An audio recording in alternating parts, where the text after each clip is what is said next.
waktu itu tuh berbeda, Bu. Tidur dia 3 hari di rumah orang ini, sama sekali tidak ada amalan yang istimewa. Sama sekali tidak ada yang istimewa. Standar semua, Pak.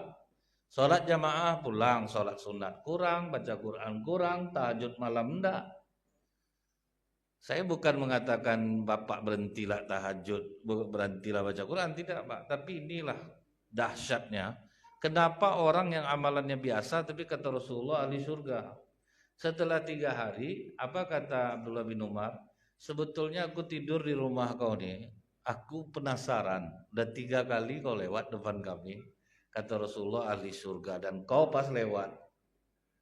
Jadi aku ingin tahu amal apa yang kau lakukan. Rupanya setelah aku tidur 3 hari di rumah kau, kecewa aku. Tidak ada ternyata amalan kau yang istimewa. Apa kata dia, Bu? Kalau amalan aku seperti yang kau lihat. Tetapi aku kalau sebelum tidur, aku doakan kepada Allah, ya Allah, siapapun yang menyakitiku hari ini, jangan beri mereka dosa. Ampuni semua kesalahan-kesalahannya dan ampunilah kesalahan aku. Itu satu amalannya, Pak. Dia minta ampunkan ke Allah untuk orang yang nyakiti dia hari itu, menzolimi dia hari itu, karena dia tahu orang semuanya sebetulnya baik, caranya beda-beda, Pak. Namanya kita hidup didampingi setan, didampingi iblis. Macam mana pula kita mau baik, Pak? Itu contohnya waktu bulan puasa, Bu. Iblis tidak ada ikut campur. Masjid penuh semua tiap malam, Pak. Karena iblis tidak ikut campur. Orang baik semua keinginan beribadah tinggi di bulan Ramadan tuh. Karena iblis tidak ada ikut campur. Tapi begitu setelah Ramadan, macam sekarang ini, bermusuhan kita balik, Pak. Karena apa? Iblis sudah ikut. Nah, itu masalahnya nih. Dia sudah ikut dia. Dia memanfaatkan apa, Bu? Ada 3 nafsu di dalam diri kita ini. Nafsu binatang yang ingin memuaskan diri kita. Makan, minum, tidur. Itu nafsu binatang yang pertama. Yang kedua, nafsu binatang buas. Nah, itu yang suka balas dendam. Pokok aku digitukan tidak bisa. Aku harus balas. Satu nafsu binatang. Yang ketiga nafsu setan. Nah, ini yang mendukung kedua nafsu ini, Pak. Nah, dia yang ngasih, ya Pak, jangan mau kalah, Pak. Nanti maaf tuh dulu tidak bisa. Nah, itu kerja iblis, Pak. Dia menguatkan yang dua ini. Nah, itu yang berat kita dibuatnya. Dia udah lepas. Karena kita pasti pernah juga mengecewakan orang. Kita pernah juga menggibah orang. Kita pernah juga menggunjing orang. Jadi seharusnya kita supaya diampuni oleh Allah, kita minta ampunkan juga orang-orang yang sudah menyakiti kita, memburukkan kita, menjelekkan kita. Karena kita pun pasti pernah melakukan hal yang sama. Kita kalau kesalahan orang mudah kita ingat, Pak. Pernah tidak kita mengetahui kesalahan kita sendiri? Jarang, Pak. Taunya dia aja yang betul. Nah, coba lah Bapak bayangkan ya Pak, di mana salah saya, Pak? Mobil saya tadi dia aja yang betul, Pak. Macam mana caranya? Mobil saya udah benar masuk jalur ini, atau dia keluar dari sini. Nanti ini lain lah. Pokoknya susah mencari kesalahan sendiri, tapi lebih mudah mengucapkan kesalahan orang lain. Nah, jadi Bu ya, kita minta ampunkan orang-orang yang telah menyakiti kita. Yang kedua, kata orang ini, aku tidak pernah menaruh iri hati, hasad dan dengki kepada seorang muslim pun. Karena berawal dari iri hati, hasad, dengki inilah orang jadi jahat. Dan kita semua tahu Bapak Ibu, dosa yang paling tua langit dan bumi adalah irinya iblis kepada Nabi Adam. Jadi selama kita masih ada iri hati, hasad, dengki sama orang, sholat kita tuh tidak ada arti apa-apanya, Pak. Karena iblis bersama kita, gimana sholat kita mau naik ke langit?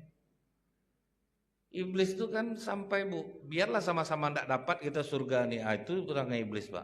Kan kita ada juga pernah dengar kawan kita ngomong, aku daripada dia yang dapat, biarlah sama-sama tidak dapat. Nah, itu iblis tuh, Pak. Terus iblis tuh ngomongnya apa, Bu? Ana khairu minhu. Aku lebih baik daripada dia. Dia pula. Nah, itu hubungan iblis. Jadi kalau kita iri hati, hasad, dengki itu udah jelas susah untuk mengalahkan iblis.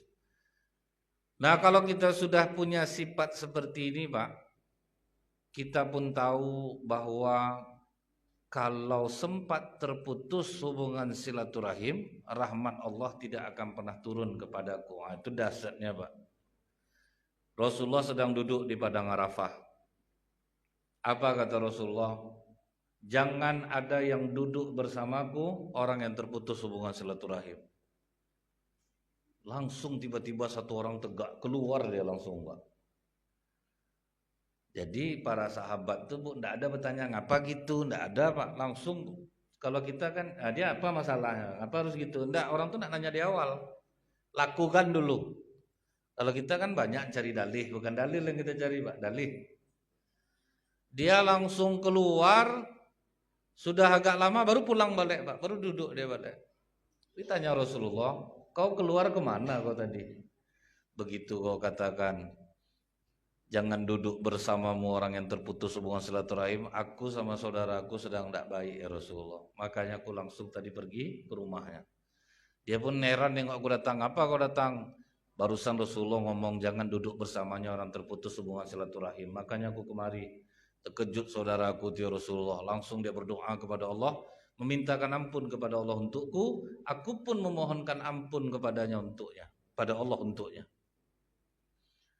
Jadi itulah saking takutnya sahabat Pak, terputus hubungan silaturahim. Dia yang penting Pak, yang pertama kan satu rahim itu Pak. Yang sering kita bertengkar itu kan satu rahim. Sama adik, sama abang, sama saudara. Karena pas di bulan Syawal itu Pak, Syawal ini, tepat tanggal 1 Syawal tuh, iblis tuh dia menjerit Pak. Iblis menjerit, ditanya oleh tentaranya, kenapa kau menjerit Tuhan? Hari ini dosa-dosa mereka sudah diampuni oleh Allah. Karena kata Allah di hari tanggal 1 Idul Fitri itu, 1 Syawal itu, ashiduni qad ghafartu lahum. Begitu orang pulang itu Pak, saksikanlah oleh kalian, dosa kalian semua sudah kuampuni. Jadi iblis langsung menjerit. Kata tentaranya, apa yang harus kami lakukan? Kata iblis, kasih mereka makanan yang enak-enak sampai kenyang, sehingga dia malas beribadah. Maka tanggal 1 Syawal itu kosong masjid rata-rata Pak. Masuk sini lontong sayur, lontong kuah rendang, soto, nasi, apa enggak berat badan dibuatnya. Itu udah berhasil iblis tuh Pak di 1 Syawal. Yang kedua, putuskan silaturahim mereka. Datanglah rombongan keluarga. Yang paling susah kalau di mobil, kalau saudara-saudara duduk di mobil itu ada kastanya Pak. Yang duduk di depan donatur biasanya tuh Pak, yang paling banyak nyumbang. Itu yang kedua agak-agak ada nyumbang. Yang di bagasi yang paling susah tuh Pak. Ada mulailah terasa macam ini betul keluarga abang-bang. Itu udah mulai itu Pak. Sampai di rumah saudara, kau ke belakang kau cuci piring. Karena ini paling susah Pak. Ada mulai tersinggung-singgung hati. Itu cara iblis Bu. Sudah itu yang belum nikah lagi, kau ngapa belum juga lagi? Ada itu pokoknya ada aja masalah nanti itu Pak di 1 Syawal tuh.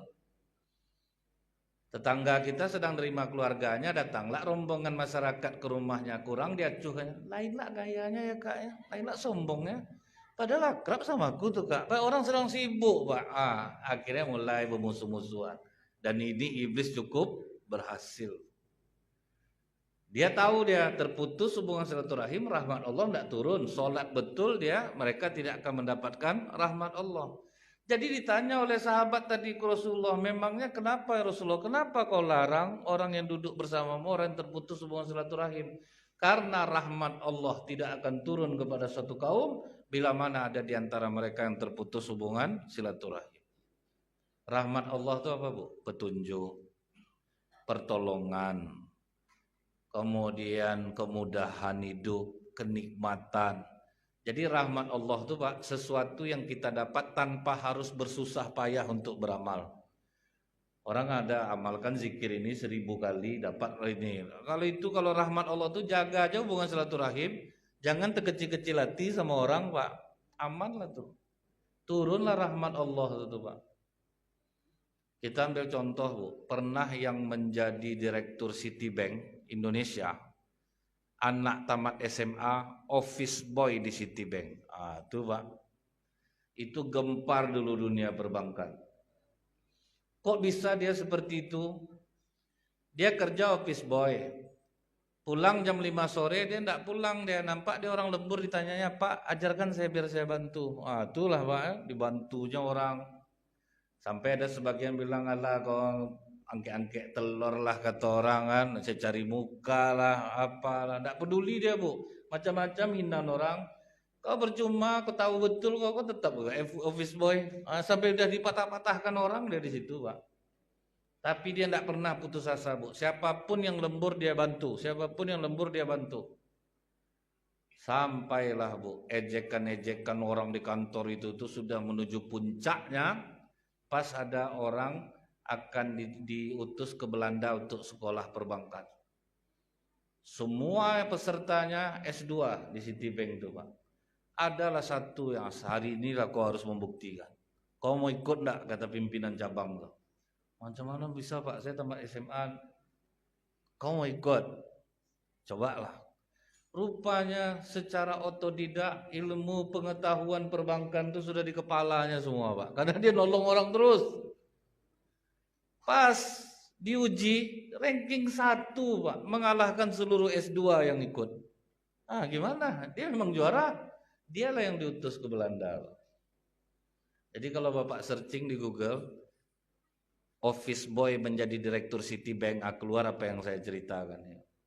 Jadi kalau orang tebal telinga, apapun hinaan orang tidak peduli dia Pak, tidak masuk hati sama dia. Masuk telinga kanan bukan keluar telinga kiri Bu, masuk telinga kanan keluar di telinga kanan tuh balik, itu aman hidupnya itu Pak. Kalau kita kan banyak pemasuk hati, kena kasar sama orang, udahlah tidak sanggup saya lagi Pak. Mental apalagi Bu, mental orang sekarang nih ngeri Pak. Kena marah bikin video, hai guys aku mau cerita ya guys ya, aku tuh sudah berusaha semaksimal mungkin guys, tapi aku selalu diredahkan. Siapa yang bernasib sama dengan aku silakan komen di bawah ya guys. Kalau rame lanjut part 2. Nanti pas sambung tuh Pak ceritanya. Jadi kalau saya Pak melihat ya, kita tahu Bu, Rasulullah tuh dimaki orang setiap hari. Tapi maju terus Pak, melawan enggak, maju terus. Saya tengok lagi Pak, pimpinan rumah makan, salah satu rumah makan besar di Pekanbaru. Jadi saya pernah ke dapurnya. Omongan mereka semua itu Pak, pokoknya kalau orang-orang tidak kebal Bu, tidak enak makan Pak dibuatnya. Ngeri kasar-kasarnya Pak. Wah itu yang inilah yang membuat saya kuat tuh Ustaz. Sampai menangis saya dulu memerah santan nih Ustaz, waktu dia dari awal Pak ya. Sampai nangis saya memerah santan tuh. Ngomong, maki, hinaan, merendahkan, terus saja maju. Harus kebal kita nih, namanya manusia Pak. Karena saya ngomong gitu, saya pernah jadi RW di Kelurahan Kota Tinggi loh Pak, Pasar Mambo. Terbayang enggak masyarakat saya kira-kira tuh. Enjoy aja saya Bu, mau dimaki orang masalah sembako. Kan kalau masalah sembako nih Pak, bagi masyarakat dapat satu dapat semua. Kalau kita enggak bisa macam itu Bu, azab saya kena maki Pak. Ini Ustadz ini pasti banyak dimakannya di sembako ini santai saya, macam orang bodoh ya saya Bu. Kan orang berhak bicara seperti itu Pak. Terus kita lah mau mengkonter-konter sabar Bu, sabar, enggak ada, diam aja saya Bu. Enggak ada juga yang mukul, puas memaki-maki, saya santai aja Pak. Itu tuh lah yang membuat terajar kita tuh Pak. Namanya di masyarakat, saya pun udah ngalami Bu, dibaki, diludahi, kalau terkecil-kecil hati Pak, gawat Pak. Saya maju aja terus karena yang saya bayangkan yang lucu-lucu Bu. Sempat mundur saya jadi RW enggak dapat saya minuman kaleng dari mall. Itu saya buat seluruh Pak. Jadi macam mana Pak RW, sanggup Pak RW, majulah, rugilah kita minuman kaleng nih mau masuk puasa lagi. Saya buat seluruh aja Bu. Macam ibu tuh, dia Pak RW ini pasti banyak kupon sama dia nih. Saya diam aja Bu. Biar mereka cari sendiri. Orang yang benci kita tuh kan dicarinya Pak terus. Rupa enggak ketemu Pak. Itu enaknya tuh Bu. Biarkan mereka yang mencari. Enggak ketemu tuh akhirnya mereka diam aja lagi Pak. Pas pemilihan kedua Pak, menang telak lagi saya Pak. Pokoknya Bu, enggak ada lawan saya Pak. Langsung orang pakai spanduk, saya enggak perlu pakai spanduk Pak. Duduk yang kedua, di duduk yang kedua tuh saya mundur. Sebab apa, hati saya udah mulai kotor Bu. Hati saya mulai kotor tuh apa yang saya bayangkan duniawi lagi Pak. Kalau mundur saya jadi RW, iya ya. Mall 300 toko, Pak. Di setor